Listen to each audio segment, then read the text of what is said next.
मुफ्ती मुर्तज़ा कासमी साहब के बयान सुनने के लिए मुफ्ती मुर्तज़ा सहारनपुरी चैनल को सब्सक्राइब करें और नोटिफिकेशन घंटी को दबाना ना भूलें। बिस्मिल्लाहिर्रहमानिर्रहीम। अल्हम्दुलिल्लाह नहमदुहु व नस्तईनुहु व नस्तगफिरुहु व नु'मिनु बिही व नतवक्कलु अलैहि व नऊज़ु बिल्लाहि मिन शुरूरि अनफुसिना व मिन सय्यिआति अअमालिना। मन यहदिहिल्लाहु फला मुदिल्ल लहु व मन युद्लिलहु फला हादिय लहु व नशहदु अन ला इलाहा इल्लल्लाह वहदहु ला शरीक लहु व नशहदु अन्न सय्यिदना व सनदना व हबीबना व शफीअना व मौलाना मुहम्मदन अब्दुहु व रसूलुहु। अम्मा बादु फ़अऊज़ु बिल्लाहि मिनश शैतानिर रजीम। बिस्मिल्लाहिर्रहमानिर्रहीम। वज़क्किर फ़इन्न ज़िक्रा तन्फ़उल मुअमिनीन वमा ख़लक़तुल जिन्न वल इंसा इल्ला लियअबुदून। सदक़ल्लाहु व मौलानल अलियुल अज़ीम व सदक़ रसूलुहुन नबियुल करीम व नहनु अला ज़ालिका लमिनश शाहिदीन वश्शाकिरीन वल्हम्दुलिल्लाहि रब्बिल आलमीन। सभी अक़ीदत व मोहब्बत में दुरूद शरीफ पढ़े। अल्लाहुम्मा सल्लि अला मुहम्मदिन व अला आलि मुहम्मद कमा सल्लैता अला इब्राहीम व अला आलि इब्राहीम इन्नका हमीदुम मजीद। अल्लाहुम्मा बारिक अला मुहम्मदिन व अला आलि मुहम्मद कमा बारकता अला इब्राहीम व अला आलि इब्राहीम इन्नका हमीदुम मजीद। बिरादरान इस्लाम, बुजुर्गों और भाई और प्यारे बच्चों, अल्लाह तबारक व तआला का बेहद एहसान करम है कि उस रब ने हमें जुमे का दिन अता फरमाया है।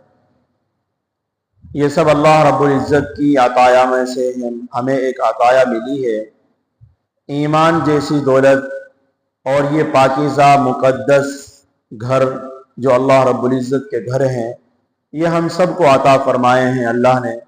अल्लाह तबारक व तआला से दुआ है कि अल्लाह तबारक व तआला हम सब को इन घरों का आना जाना मौत तक नसीब फरमाए।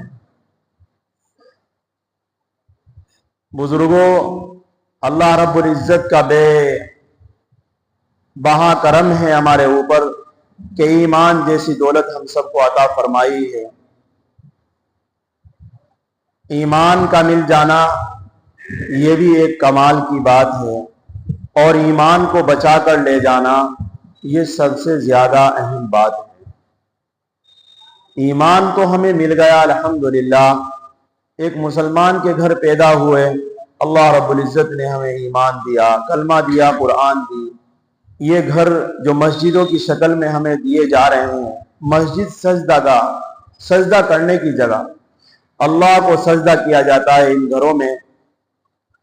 अब हमें ईमान कैसे बचाना है, उसकी फिक्र क्या होनी चाहिए, इंशाअल्लाह इसके मुताल्लिक आप हज़रात से थोड़ी देर के लिए गुफ्तगू है। अल्लाह तबारक व तआला हम सबको अमल करने की तौफीक नसीब फरमाए।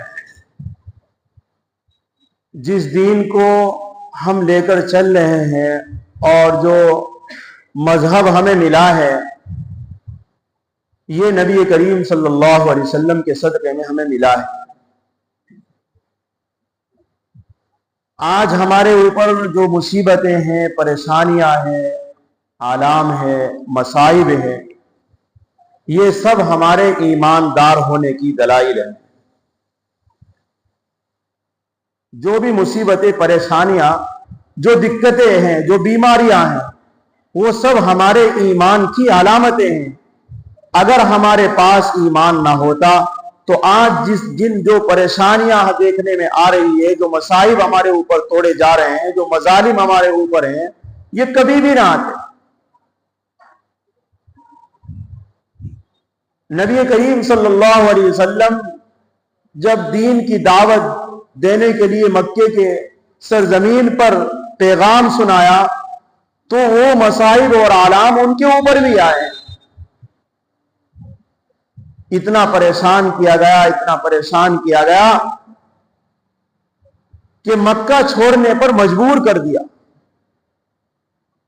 जिसको कुरान करीम ने कहा है इन्नल्लज़ी फ़रज़ा अलैकल क़ुरआन लराद्दुका इला मआद,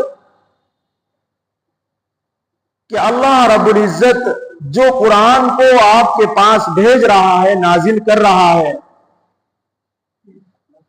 जो लोग आज आपको मक्का छोड़ने पर मजबूर कर रहे हैं, हिजरत करने पर मजबूर कर रहे हैं, अल्लाह रब्बुल इज्जत फिर आपको वापस इस मक्के की सरजमीन पर फातिहाना अंदाज में आपको दाखिल फरमाए। तो देखिए मुसीबत, कितनी मुसीबतें आई होगी आप सल्लल्लाहु अलैहि वसल्लम पर, कितनी परेशानियां आई होगी। वो तो सच्चे नबी थे और उनके सहाबा सच्चे ईमान वाले थे, लेकिन मुसीबतों के अंदर घेरा गया। तो जो परेशानियां, जो मुसीबतें, जो दिक्कतें आज हमारे ऊपर हैं, ये सब हमारे ईमान की अलामत है। मैं आपके सामने एक वाकया बयान करता हूं, बात समझ में आती है वाकयात से। नबी करीम सल्लल्लाहु अलैहि वसल्लम का जमाना चल रहा है मदीने का।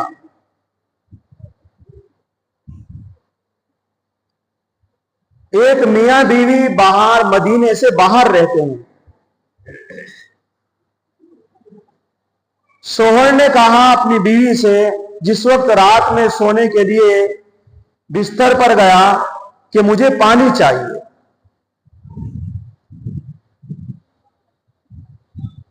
बीवी जो है पानी इतना लेकर आई, इतना मियां की आंख लग गई, सो गए।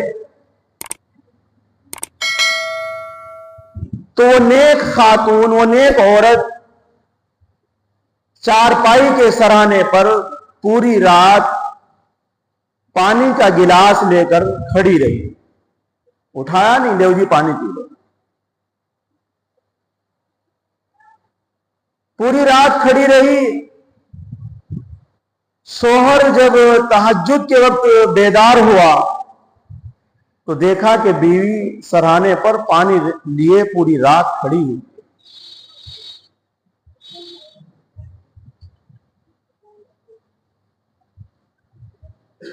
एक इनकिलाब था मियां बीवी के अंदर, एक तब्दीली थी ईमान की वजह से।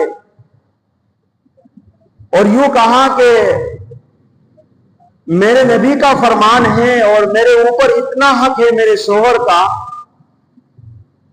कि अगर एक शोहर अपनी बीवी से, एक मर्द अपनी बीवी से ये बात कहे कि तुझे ये पहाड़ इधर से उधर बदलना है, उठा करके, खोद करके, तसलों के जरिए, तब भी ये लिखा किताबों के अंदर कि अपने शोहर की उस बात पर राजी हो जाए और उस पहाड़ को बदलने पर तैयार हो जाए, ना करे, ना करने की इजाजत नहीं है।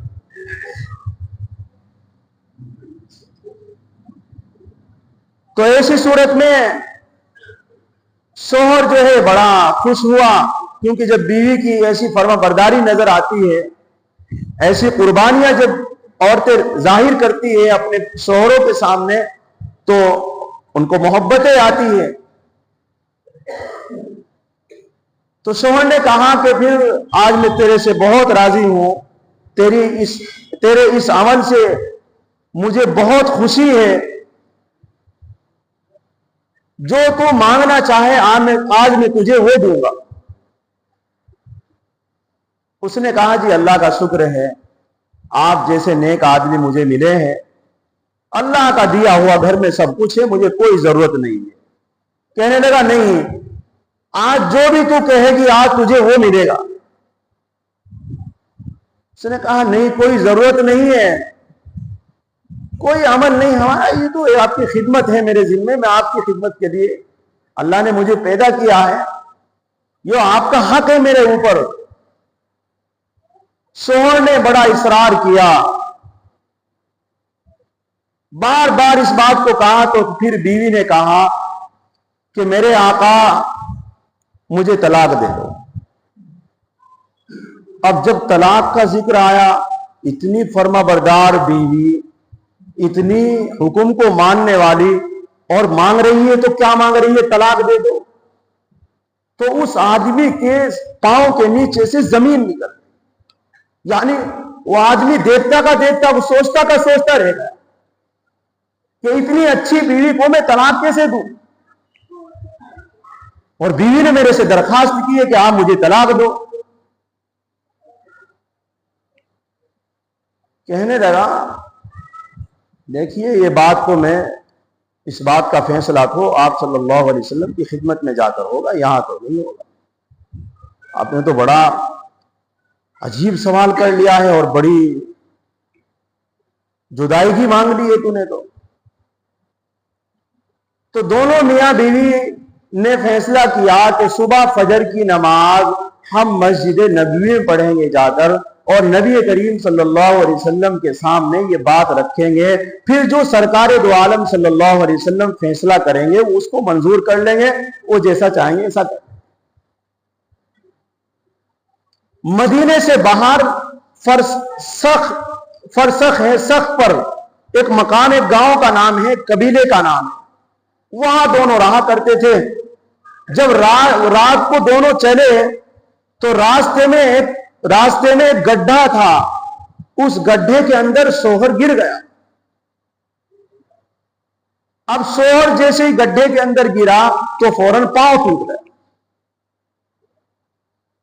और पांव जो टूटा तो बीवी ने के पास जो चादर थी उस चादर को उसमें गड्ढे में डाल करके और सोहर को अपने बाहर निकाला, और जो जहां टूट गई थी टांग वो फाड़ करके कपड़ा उसको वहां बांध दिया। तो कहने लगी चलो अब घर चलते हैं। कहने लगा नहीं, घर नहीं जाएंगे, हम मस्जिद नबी में जाएंगे, वहां जाएंगे, जरूर जाऊंगा मैं, चाहे मुझे घिसट कर जाना पड़े मैं जाऊंगा वहां। कहने लगे नहीं, घर जाएंगे, अब कोई बात नहीं, चलो घर चलते हैं। कहने लगा नहीं, मुझे कहने लगी टांग टूट गई आपकी, अब कैसे आप जाएंगे वहां, क्या करेंगे जाकर?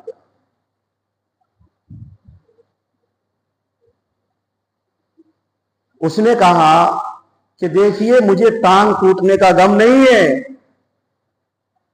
मुझे ये मुसीबत कोई कुछ नहीं नजर आ रही है, मुझे गम उस बात का है कि तूने मेरे से तलाक क्यों मांगी है। मुझे ये समझ में नहीं आ रहा है, इतनी फर्माबरदार बीवी और मेरे से जुदाई की चाहती है, मेरे अंदर क्या कमी है? नहीं, बात सोच लो भाई, पूरी रात तहज्जुद तक, कितनी लंबी रात होती है, पूरी रात गिलास पानी का लेकर के खड़ी हुई है, और खुशी में अगर शौहर ने कहा कि कुछ मांगे तो मांग रही है तलाक। कहने लगा नहीं, मैं जाऊंगा जरूर। कहने लगी नहीं छोड़ो, अब मुझे तलाक की जरूरत नहीं है। क्या कहा उस बीवी ने?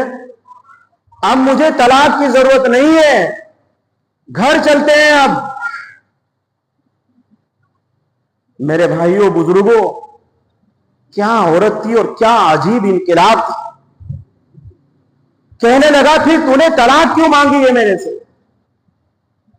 जब तू कह रही है अब तलाक, तू पहले कह रही है तलाक चाहिए मुझे, और अब मेरी टांग टूट गई, अब तो तुझे बदरजे उला कहना चाहिए था, चलो जी मुझे तलाक दे दी, पेंडा छूटेगा तेरे से। और अब कह रही कि भाई मुझे तलाक की जरूरत नहीं है। मेरी समझ में नहीं आ रही बात कहना क्या चाहती है। तो मेरे भाइयों जरा गौर से सुनो क्या जवाब दिया उस औरत ने। कहने लगी कि मुझे आपके ईमान पर शक है, 15 साल हो गए तेरे निकाह के अंदर, अब तक कोई मुसीबत, कोई परेशानी, मैंने परेशानी का सामना नहीं देखा है, खुशहाल जिंदगी गुजार रही हूं, और आपके ईमान के अंदर मुझे शक है, क्योंकि आप पर कोई मुसीबत नहीं आई, और मुसीबत का आना ये ईमान वाले की अलामत है। आप पर कोई मुसीबत नहीं, इसलिए आपके ईमान में शक है। मैं आपसे छूटना चाहती हूं, मैं किसी ईमान वाले के घर जाऊं। अब जब आपकी टांग टूट गई तो अब आपका ईमान मुकम्मल हो गया, अब मैं आपके पास हूं। अल्लाह, ये इनकलाब था औरतों, ये सोच थी सहाबा की, ये थी उन औरतों के मिजाज और जज्बे ईमान के बारे में। आज हमने जरा सा अगर मुसलमान के घर हमारी बहनों ने या हमने कोई मुसीबत देख ली, फौरन जबान पर शिकवे शिकायत। ये हमारे ईमान वाले होने की अलामत है। आज जो मुसीबतें हमारे ऊपर, अल्लाह का शुक्र अदा करें। अगर हमारे पास ईमान ना होता तो आज हम ये इस तरह की जो खबरें हैं और इस तरह के जो प्रोग्राम हैं, इस तरह के जो प्रोपेगंडे हैं, कभी भी हमें सुनने में नजर ही ना आते। इसलिए मेरे भाइयों, मेरे बुजुर्गों, अल्लाह रब्बुल इज्जत ने ईमान दिया है, इस ईमान की कदर करो। ईमान बचेगा आमाल से और आमाल बचेंगे ईमान से। मुसीबतों के अंदर भी अल्लाह को याद करना है और खुशियों के अंदर भी अल्लाह को याद। कभी कोई परेशानी आ जाए, कारोबार के एतबार से, बच्चों के एतबार से, घर वालों के एतबार से, रिश्तेदारों के एतबार से कोई मुसीबत आ जाए, तो ऐसी सूरत में बिल्कुल घबराना नहीं, अल्लाह से दुआ करनी। क्या करना है? इन्नल्लज़ी फ़रज़ अलैकल क़ुरआन लराद्दुका इला माद। अल्लाह ने जो कुरान दिया है उस कुरान की तिलावत ज्यादा करनी है, कुरान पर अमल करना है और कुरान की तबलीग करना है। ये तीन काम जो कौम करेगी, अल्लाह उनको दुनिया और आखिरत की कामयाबी अता फरमाए। ये अल्लाह तबारक व तआला की सोच थी और ये नबी करीम सल्लल्लाहु अलैहि वसल्लम की सोच थी और ये आज के उलमा की सोच है कि आज उम्मत कुरान को पढ़ने वाली बन जाए, कुरान की तिलावत करने वाली बन जाए, कुरान पर अमल हो जाए और कुरान की तबलीग लोगों तक पहुंचाने वाली बन जाए। बस ये फिक्र है। इस फिक्र पर अगर उम्मत आ जाए तो इंशाअल्लाह परेशानियों में से निकलने वाले, मुसीबतों में से निकलने वाले।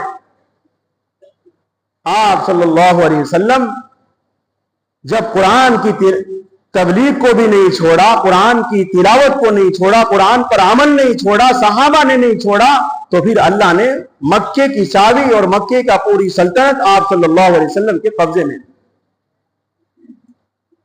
तो इसलिए मेरे भाइयों, कुरान से जुड़ो, कुरान की तिलावत करो, कुरान को पढ़ो, घरों के अंदर पढ़ाओ, अपने बच्चियों को, अपने बच्चों को कुरान से जोड़ो। आज जिन घरों की बच्चियां मुर्तद हो रही हैं, उनकी असल वजह यही है कि कुरान से वो बच्चियां दूर है, ना तिलावत करती है, ना अमल करती है, ना दूसरे को कुरान की बात बताती है। इसलिए बात तो बहुत अच्छी थी, आगे एक वाकया था, मैं आपको सुनाता इंशाअल्लाह फिर आपको सुनाएंगे। फिर वाकया बहुत अच्छा वाकया है। बहरहाल इस वाकये से हमें सबक ये लेना है कि औरतों के मिजाज कैसे होने चाहिए, हमारे मिजाज कैसे होने चाहिए और अल्लाह तबारक व तआला के हुक्मों के मुताबिक जिंदगी हमें गुजारनी चाहिए। आप सल्लल्लाहु अलैहि वसल्लम के फरमान के मुताबिक अपनी जिंदगी गुजारनी चाहिए। ऐसी सूरत में वो औरत डरती थी इस बात से, जब शोहर ने यह कहा था कि तू गिलास रख करके सो जा।